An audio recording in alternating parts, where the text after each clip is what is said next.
Hello and welcome everyone to today's session where we are going to be reviewing articles a, an, and the. So let's start by just giving you the names of these articles. A and an are called indefinite articles and the is the definite article. So when do we use a and an? When we mention an object or a person for the first time, or if this person or object is one of many, is not defined, we use a and an. For example, I watched a good movie last night. First time we mention this movie. John has bought an iPhone. The first time we mention this iPhone. I've never met a politician. One among many. She used to be an accountant, one of many accountants. So that's the indefinite article. It's either a or an. We will see how to choose between them. What about the definite article? Now, if we mention an object or plural objects or a person or people that we have already mentioned once, now a or an changes to the.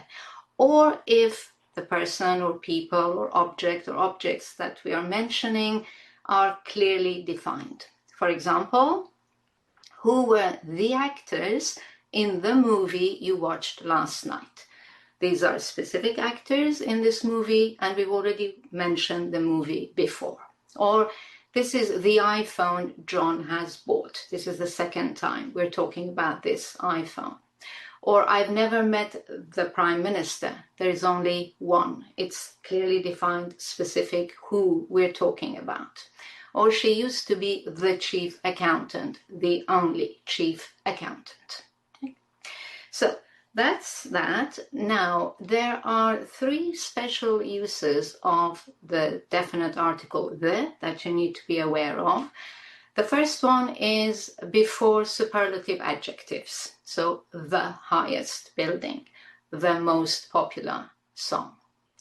The second case is before comparative adjectives in the construction the. The shorter your sentence, the better. The more I ate, the hungrier I felt. And the third case is before certain words to refer to people sharing a specific attribute or characteristic. For example, the unemployed means everyone who's unemployed. The youth means all young people. The rich, all rich people. So that's that for the special cases of the. Now, the next thing we have to talk about is how to choose between a or an, because they're both indefinite articles. The rule we usually learn is that when your word, the next word, person or object or adjective of the person or object starts with a consonant, we use a man, a horse, a fun activity. And when the word starts with a vowel, we use an instead of a. And there are, as you know, 5 vowel letters in English. A, E, I, O, and U. So we say an accountant, an egg, an iPhone, an orange shirt, and an umbrella. I think the rule is pretty straightforward. But then we come across strange things like, so why do we say an hour, an X-ray, an MBA, H, X, and M are consonants? Because it's not the letter that decides a or an, it's the sound, right? So we need to improve this rule and say when a word starts with a vowel sound, we must use an. That's why we say an hour, because the H in this word, hour, is mute. It's not pronounced. The first sound we hear is a, an hour. Same with MBA. The letter M, when we say M, E, or X. So because the sound is a vowel sound, the article is an, right? So we also need to maybe complete the rule about a. So of course, when a word starts with a consonant sound, it's a, but also when our word starts with a semi-vowel sound. And the two semi-vowel sounds in English are the sounds y, like in yo-yo, and w, like wasp. So we say a man, a horse, a fun activity, consonant sounds, but also a yo-yo and a wasp, right? So there are two tricky letters you have to be always careful with, and they are the letters U and O, because these letters sometimes create a vowel sound and sometimes a semi-vowel sound. For example, think of the word umbrella. Here, a is a vowel sound, so we say an umbrella. But in the word unit, the sound y is the semi-vowel y. So now it's not an, but a unit. Same with the letter O, so orange, that's a vowel sound, an orange.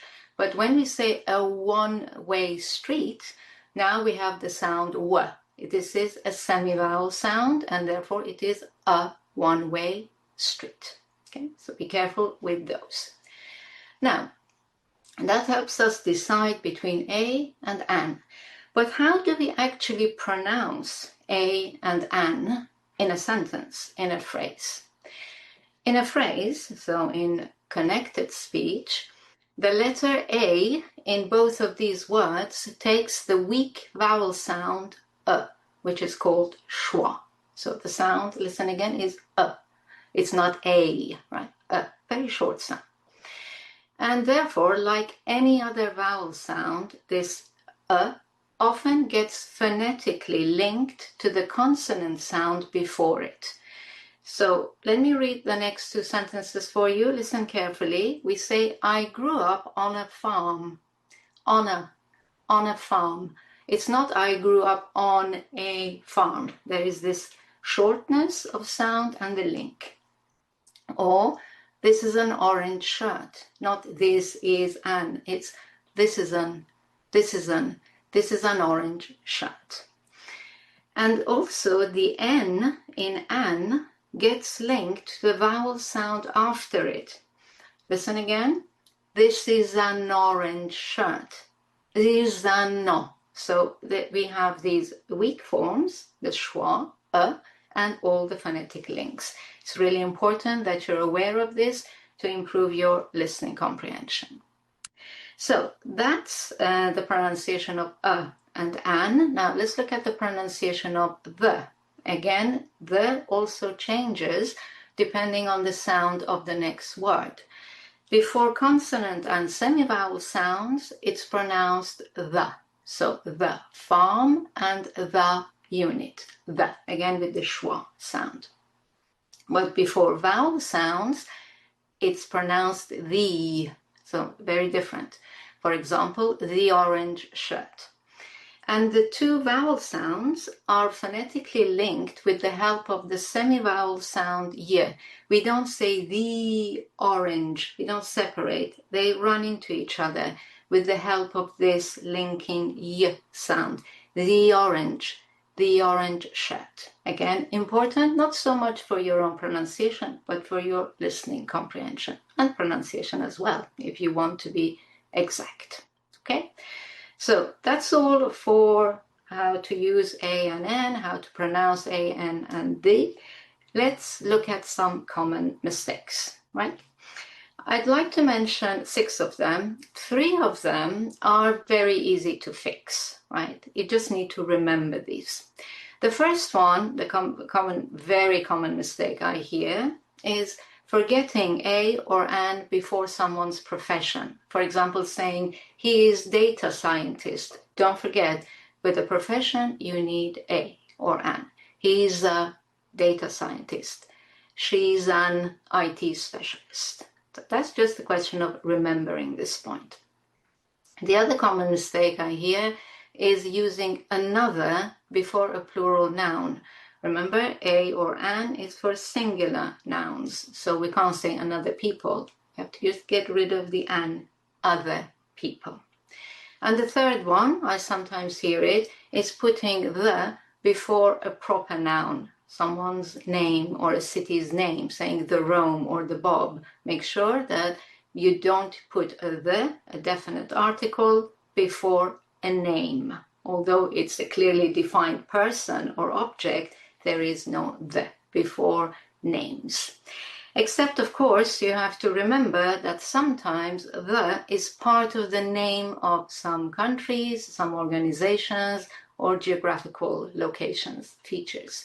For example, the United States, the Red Sea, the European Union. In that case, you must keep the in the name, right? Okay, so these were the three easy to get rid of mistakes. Now I need to mention three harder to fix common mistakes that I hear. They are very common. The first one is using a or an before an uncountable noun. You know that some nouns in English are uncountable. For example, information or equipment. So please avoid saying, I have an information for you. You can just say, I have information for you. It's enough. But if you think, I want to put something before the word information, you can use the word some. I have some information for you. Or you need to use a word that makes information countable. For example, I have a piece of information for you. Equipment is the same. You can't say, this is an expensive equipment. You can't use an. So again, you can either say nothing. This is expensive equipment. That's perfectly correct. Or bring in some. This is some expensive equipment. Or an expensive piece of equipment. So that's one. And to avoid this, you need to remember your uncountable nouns, which is not always easy. The second one is using a singular countable noun without any articles. For example, saying, we were on flight to Berlin. Flight is a countable noun. It cannot stand alone without s or without an article. It can be plural, flights, or it needs an article before it.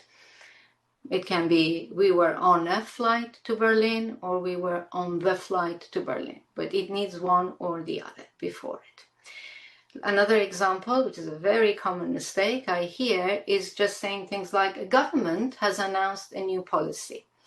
If you're speaking about your government, the government of your country, this is clearly defined, it's specific, it needs the article, the definite article, the.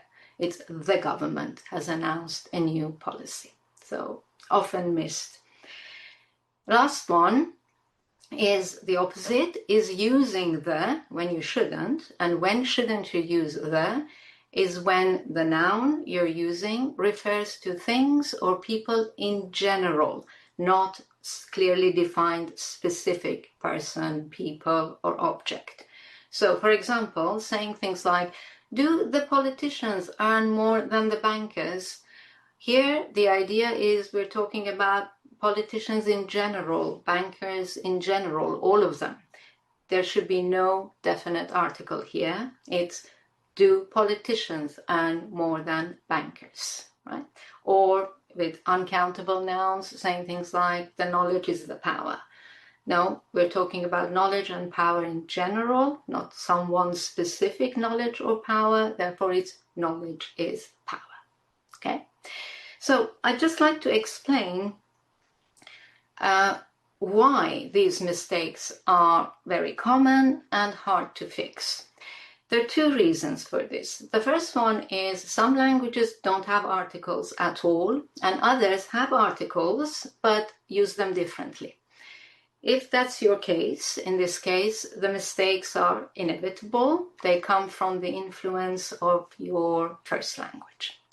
Now, the second reason is even if our language is very similar to English and we use these articles in exactly the same way, because of the pronunciation patterns I've just mentioned to you, how quick they are, how short they are, how connected they are in a sentence, we can't hear these articles clearly in spoken English. So what does that mean? It means that their correct usage is not reinforced for us. So we sometimes think, oh, there is no for example, if you just hear his pilot, you think, oh, he is pilot, whereas the little is there, but hardly audible. He's a pilot. See? That's why these mistakes are very common and also hard to fix. So what is the solution?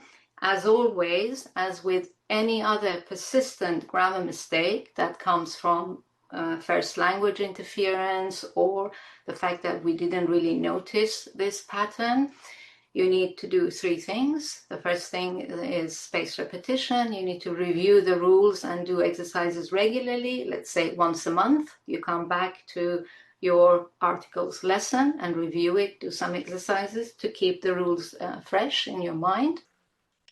A very useful exercise is focused listening when you take dictations and you really tune your ear into the pronunciation of these articles and their usage, obviously. And then, of course, as always, you need to get feedback and correction on your own usage in writing and speaking. You can, of course, use AI, or you can work with a teacher giving you feedback on your usage. These are the three steps that can help you. But articles are tricky, difficult, so be patient with these. Right, that's the end of our review of the articles. I hope it has been helpful to you. I hope you've enjoyed this lesson. For more on this topic, click here. Remember to also check out my complete online course and don't forget to like and subscribe. Thank you for watching and happy studies!